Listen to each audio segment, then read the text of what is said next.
I'm Ashley, 64.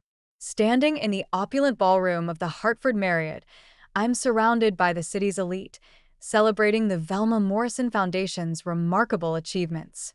The air is thick with the scent of champagne and the sound of applause. As I adjust the silk evening gown that Marcus insisted I wear, a simple silver locket around my neck catches the light. It's a gift from my son, Ethan, and it holds two precious photos that bring back a flood of memories. Just a year ago, I was a broken woman, convinced of my own worthlessness. Ethan, my only child, had called me worthless at a lunch in an upscale restaurant. His words, like poisoned arrows, pierced my heart. "You're worthless, Mom. Dad's new wife isn't," he'd sneered, his eyes cold and his voice cruel. I sat there, my fork suspended in midair, a piece of grilled chicken growing cold on my plate. The other diners around us were oblivious to the storm raging inside me. Ethan went on to list all the accomplishments of his father's new wife, Lily. She had a master's degree in business, spoke 3 languages, and was helping his father expand his medical practice. In contrast, he saw my job at the elementary school cafeteria as nothing. "What do you have?" "A high school diploma and 20 years of making sandwiches for other people's kids," he scoffed. I wanted to defend myself, to remind him of all the sacrifices I'd made for his father's career and his upbringing. But what was the point? Ethan had already made up his mind. He believed that Lily was valuable, and I was nothing. As I left the restaurant that day, I felt like I was walking out of my own life. A week later, a silver Bentley appeared in front of my house. It was like a foreign object in my modest neighborhood. I was washing dishes when I first noticed it through the kitchen window. The car's tinted windows made it impossible to see inside, but I could sense that someone was watching me. Every morning, it would be there, parked across from my house, and it would disappear in the afternoon.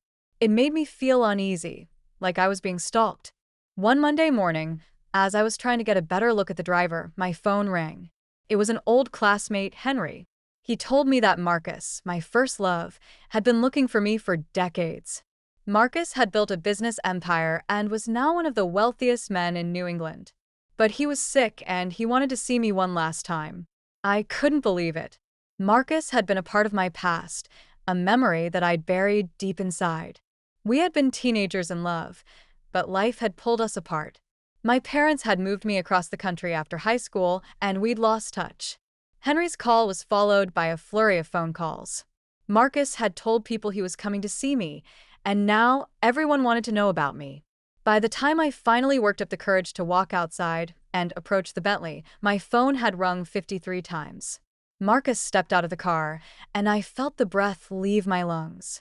He had aged, but his eyes were still the same impossibly blue eyes that had haunted my dreams for decades. "Hello, Ashley," he said softly, his voice carrying the same gentle tone that I remembered. He told me that he had established a charitable foundation in my name, the Velma Morrison Foundation for Educational Excellence. It provided scholarships for underprivileged children, funded school lunch programs, and supported educational initiatives in underserved communities. He wanted me to be the executive director of the foundation. I was overwhelmed. It was like a dream come true. But I was also scared. I didn't think I was qualified for the job. I didn't have a business degree or any experience running a foundation. Marcus, however, believed in me. He said that I had heart, integrity, and a deep understanding of the needs of children. After much thought, I decided to accept his offer. It was a chance to prove myself, to show Ethan and the world that I was more than just a cafeteria worker. And so, I stepped into a new life.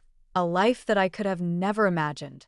3 months into my new role, I was in my office, reviewing grant applications, when Ethan suddenly appeared. He was shocked to see me in this new environment. He couldn't believe that I was running a multi-million-dollar foundation. He apologized for what he had said at lunch. He explained that his father's practice was not doing well and Lily's spending habits were causing financial stress. They had wanted me to stop accepting the support payments from his father. But seeing what I had accomplished, he realized that he had been wrong. He told me that he had left his job at the consulting firm and was now working for a nonprofit. He had also ended his relationship with Lily and was seeing a therapist to understand his own behavior. He said that he had learned to measure worth in a different way, and he finally saw the value in me. As I stood in the ballroom tonight, looking at Ethan and Marcus, I felt a sense of peace. The locket around my neck was a reminder of the love and sacrifice that had brought me to this moment. Marcus, who had never stopped loving me, and Ethan, who was finally starting to see my worth. Marcus slips his arm around my waist and asks, "What now?" I look around the ballroom, at the people who have come to celebrate our achievements, and at the children whose lives we have changed.